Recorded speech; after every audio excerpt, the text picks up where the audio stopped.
Abaana babadde admitted in Gombe Hospital naye ng'olwaleero weebali.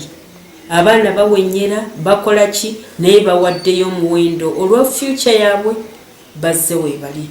Twebaza abazadde. Mbeera eyo mwe tujjidde ku ssomero kuno olwaleero okujja okulaba nga essomero tuddamu okutandika buto kubanga mujjukire twasuubiza amasomero okukola ki essomero lino okuba nti liggulawo mu butongole olunaku olwaleero bukya tufuna accident ku lunaku lwokubiri.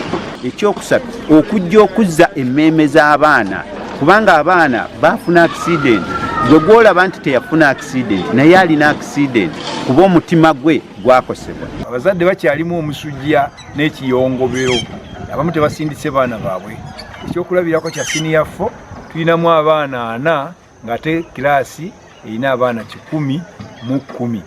Leka ngambe 19 kuba omu yafudde. Nsonga lwaki nalize olwaleero ku ssomero kufuna maanyi bamu bayizi bange n'abasomesa nga batugattira wamu okutukumya kwekyo ekyaliwo era nze mpulira obulumi mu magulu omusaayi gwekwatira wano awantu obwonga entambula nenyimirira kagutudira. Tusaba nti bonna abalina obuyambi obusoboka kubanga abaana baffe kati we bali ebibiina tebikyabamala, desike tezimala zonna zaayonooneka, kompyuta tewali n'emu.